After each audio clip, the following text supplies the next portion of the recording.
Johnny Bench, kind enough to join us. Johnny, thanks so much for doing number this. one draft choice over here. Reds, he was 1994. That's an unbelievable memory. Most Reds fans try to forget that. So that's amazing that you remember. Yes, 1994. So and then traded in a year. Johnny, what brings you to the ballpark Well, today? I live here. I live about 15 minutes from the ballpark, and Rob Reichley is a great friend of mine. He did the Pete and Johnny show back for 6 years back in the 70s, and you better call that a line drive down the left field line. Will he round and drive for two? No, he's a catcher. Okay, that was back in. That would be. Oh, come on. You laid down some doubles in your day. I turned a lot of triples into doubles in my time. I want everybody to know that. I would set the record. So how closely are you watching the game these days? I mean, for Drake Baldwin, young catching prospect here for the Atlanta Braves, you keep up with the game, and I'm assuming mostly with the Reds? I try to. You know, we have the College Catcher of the Year award. And so we really try to watch our young catchers and what out through sprinkled. Actually, there's got about 12 or 15 that are in the major leagues right now. I'm really there's the ball will be turned to. Can Alcantara get over there in time? Oh, he called him safe and he wasn't. Okay. Boy, I like this. Yeah. You know what? I might go get a hot dog and a beer. Hurry back, Brandon. You just take over. Oh, you're still here? No, we had to play it first, and then we had the challenge and all the stuff. I don't know you, CJ. I mean, I listened to you on MLB on the Sirius, so you have opinion, obviously. Always have opinions for sure. They're not always accepted opinions. You must have been left-handed. Believe it. Yeah, wrong opinions, crooked opinions, all of it. Every pitcher and the relief pitchers, the left-handers were a beauty. You know, they always had their hat turned sideways and everything else. But I like it idea, but it's just I think there should be more challenges actually. Yeah, I agree. Because they can do it so quickly. And I was down here when they were trying it out down in the Florida State League. So they were able to do it, touch your hat, 2 seconds, 3 seconds, and it's a call. But you're in a situation, here's the situation, men on first and second, let's say. You get a pitch that's called a ball, and you reel, and you're out of the inning. I mean, and we don't want pitchers challenging. Yes. Because you guys don't see it. That's right. I'm sorry, your head's okay. going sideways, you're doing 100 miles an hour, and it should be the catcher that's making the decision or one from the dugout on whatever. But I just think there should be more challenges. It doesn't take up time, and to me it doesn't anyway. So I love it. I love the game still. I'm more of a line drive right field. Nice hitting there. Yeah, the bat's coming alive here. Cairo with a single. So you're the only one in this booth right now that has a direct line to Rob Manfred, so maybe you could let him know that we like the idea of more challenges. Johnny who? He's not taking our call, I'll tell you that much. Well, we've alienated a few people in our lives. Let's go, CJ. But you have an opinion, and but we all have it. But it's just fun and exciting to see these young kids out here. And I was explaining to a friend of mine who's here from California visiting, and just about the fact that these young kids, this is their day. This is their time. You get excited like the shortstop. You throw it into the stands. But we're all kind of, on edge. Some of these kids can work their way up. I mean, it's a chance. Somebody gets hurt. Now all of a sudden they're in the situation. So I just love seeing the competition. Yeah, going back to the ABS, so you're right. They timed it last year. Don't use codes on me, okay? the challenge system, how about that? ABS. Okay, ABS. I got that one. All right. You just want to call it BS. The pitch was called the ball. The catcher's challenging. Look at this. Here we go. So another challenge. Is it unlimited in spring training? No, they get two. But if the pitch was a strike and the count is 1-1.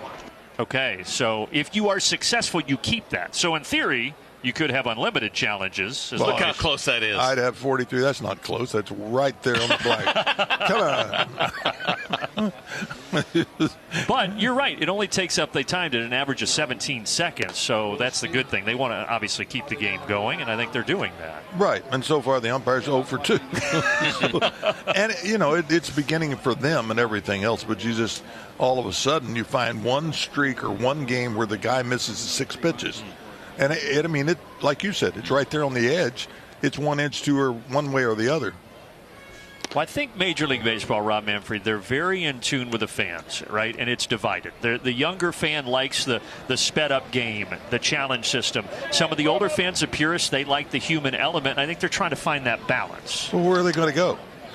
I mean, where are they going to go from the park? What are they going to do? And besides that, you got 2 minutes and 20 seconds of commercials. So here we go. Now we're broke, and now the guy have to play for $100,000 a year. Strike 3, got him. And I got $11,000 my first year. Wow. Was that that was the league minimum your rookie year? 10 was the minimum. They really sprung it for me. I was rookie of the year, made 20. I was MVP, made 40. And then MVP again, and made 80. So what would I do with $500 million today? Does it just blow your mind to see the contracts? You know, it started when a lot of these Fortune 500 owners started buying teams, and then nobody had ever known them, and now the governor's throwing out the first pitch. You got the president coming to your booth and all the stuff, so it was a lot of an ego thing. And then it became some real guys that understood the game. They're still learning. There's still owners that don't understand the game and how to mix a team together, how you mold it. The Braves have been so successful over the years because they put the right people in the right place. They have to make judgments. I think it was the hardest thing they did was get Freeman out and put Olsen in. You know, that is a major siege. I mean, it's just it is how do you justify it? Sometimes it's money. You don't know all the situations, but the money is just phenomenal. I mean, just it's mind blowing, and I'm buying lottery tickets. That's all I can tell you, and I can't get a number. So well, I think you drew a pretty good number, certainly for an unbelievable career. I got to ask you why you're here, and I know you're going to stay with us for a little while, but not going to get fouled? Yeah, that's going foul. So much about the catching that's what I always had a thing was it's a foul ball. Why do we have to tell them where it went? That's a great point. You know, they got it. My first director always said they've got a TV. Yeah. Okay. I just got nervous I was going to step on a home run. What were you going to do? That's not my gig, right? I'll let you know. I'll let you know when it's out. Okay, CJ. Yeah. The one knee catchers. I got to imagine you see it. I'd love to get your thoughts on it. It's interesting. You know, in 1965, my first. I mean, I'm 17 years old. I come from Tampa. They take me off the plane, warm me up. I warm up pitcher in the bullpen in the 7th, warm up pitcher at home plate, and I catch the 9th inning of the ball game. I'm do it. So about 5 games later, one of these other kids on the other team, catchers, he bent down on one knee.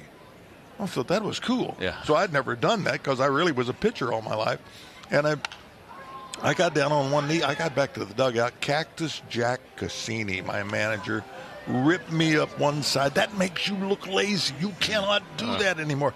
So I never got down on one knee again. And then, of course, I couldn't get down on one knee because I couldn't get back up. I proposed to my wife at my office on the chair, and I got down on a knee, and then she said yes, and I said, "Can you help me up now?" I mean, this is not... Johnny Bench, I feel like it's late night with Johnny Carson. We'll be back in a moment. Johnny Bench is with us here in the booth, providing a lot of laughs. So we were going to break, and one thing that I did want to ask you was you talked about your involvement, and do you stay in touch closely with the Reds and Major League Baseball? Or kind of what is your involvement right now in the game, Johnny? I don't do a whole lot, actually. I am a box score guy. I love box scores. I will watch box scores throughout the game. I won't sit and watch an entire ball game, but you know, you can be as close to the Reds as, you know, at my age as you possibly can be, but they know everything now. I mean, you don't have to. You go to spring training and you say, "Hey, kid, why don't you try this?" "Oh, well, no, we're working on something." I said, "What, fouling the ball over the opposite dugout? Let's get an easy out. That's what we're doing. Hey, slow it down here. I'm having fun, all right? Ratings are up, and we're going to go a long way here. Let's do this." So you do hear that, though, from a lot of veterans about the idea that they feel like with some organizations they're not necessarily welcome back, or they don't want them talking to young players, and there's other organizations that absolutely embrace it. We saw Fred McGriff was here the other day. Dale Murphy was here the other day. The Braves certainly value what the veterans have done. Chipper, of course, has been around in years past as well. And it's kind of unfortunate, I think, what we see with some of these organizations. Well, I think if you felt like you were, maybe just sort of helping a little bit as far as suggestions or whatever. But I think the Mets have 73 analysts in their office. And I mean, another nice routine little bouncer. Pickup. Yeah.